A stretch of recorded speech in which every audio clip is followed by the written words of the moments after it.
Hi, I am Signe Fosgaard from Denmark. I am a second-year China concentrator here at SAIS, and with me today I have Professor Zartman, who is Emeritus Professor at the Conflict Management Department here at SAIS. Okay, so to change to a different region, the problems in the Middle East, or the evolving events in the Middle East. Yes. What can the international society do as a third party, and maybe in terms of institutions, international institutions, or maybe what can someone like the US do? I'm still not entirely convinced about the unbiased, or the having a third party that is biased coming and bridging between, negotiating with two parties. I'm just wondering if it's better if we just stay out of it and let you're absolutely correct. You're absolutely correct. In that particular case, it's best to stay out of it in two kinds of situations.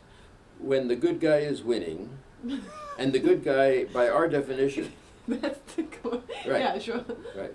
So we stayed out of it in Tunisia, we stayed out of it, we gradually stayed out of it in Egypt, because we identified ourselves with the democratic forces, or democratizing forces, or I just invented a word in something I'm writing called the democratistic forces. That is, not really democratic, but moving that way. That's when we stay out of it. We stay out of it when we don't belong there, and that's again a judgment call. Place where we don't belong, for example, at the moment is Libya. The good guy is not winning. Nobody's winning for the moment, although the bad guy seems to be doing a little better than the good guys are. This is all subjective. I mean, whom we call good or bad, you understand, as you yourself have said. But what we'd like to see probably happen, since the good guys are not winning out and out in Libya, what we'd like to see happen is perhaps the two sides get into a stalemate, and then we can come in and help them negotiate. But no, we should stay out of it. But it sounds kind of patronizing, saying you ought to interfere if the good guy is not winning. Okay, in the case of Libya, I think very few people would argue that Gaddafi is a good guy, but who's the good guy in the Taiwan-China conflict? Is it not better just simply to stop bridging between parties when we?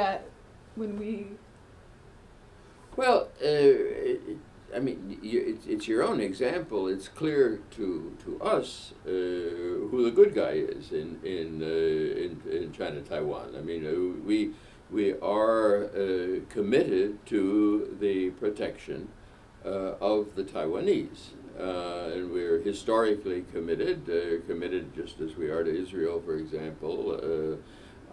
So we think the good guy needs us. And what if we weren't there? Things would be bad for the good guy. And so we are needed there in that case to equalize, to protect, to mediate, to work out, help work out positive solutions to small parts of the problem. I mean, look at it, the Taiwan-China problem, the heck with your atomic bombs and missiles. The Taiwan-China problem has been handled very well by the two parties. I agree. And it's handled very well by the two parties because the bigger party knows that it can't just have its own way, that it can't just take over. Why? Because of Taiwan? No, because we're there. And so, again, they're in a stalemate, if you will, and so they work out little parts of the problem together, and they're doing quite well.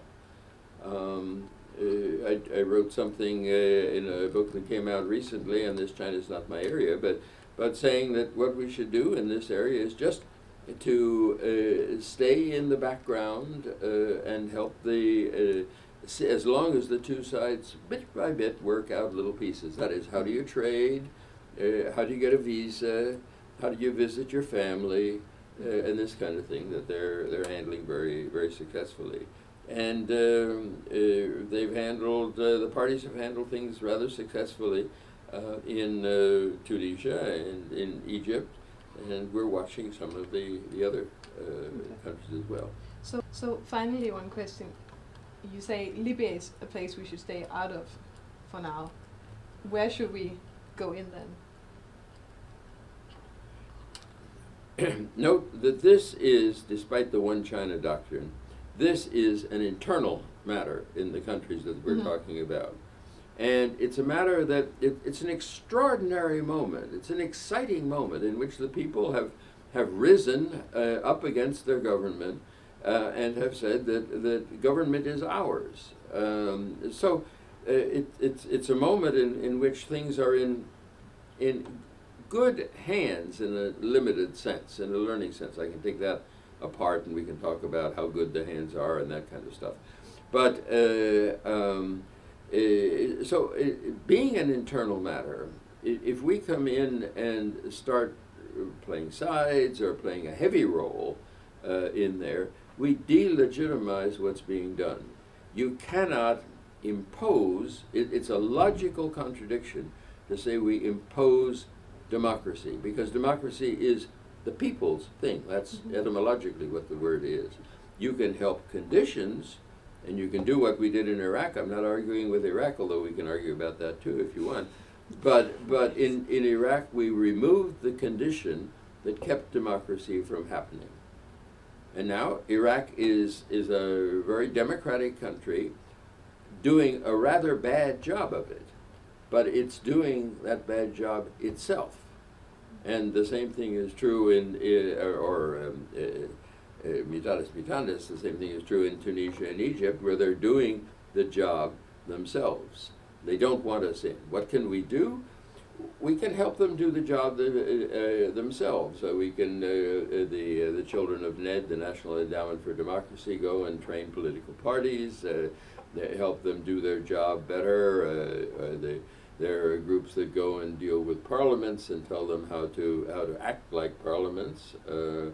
We can go, as many, despite the Supreme Court ruling, there are many organizations in the United States that are working with organizations, including terrorist organizations, to teach them how to negotiate, so that we can bring their activities to a conclusion and help solve some of the problems that gave rise to them. There are lots of things we can do, but we can't go in and do it ourselves. So, Professor Zartman, thank you very much for a lovely conversation, for sorting out the world, and I look forward to our next chat. Thanks for your good questions.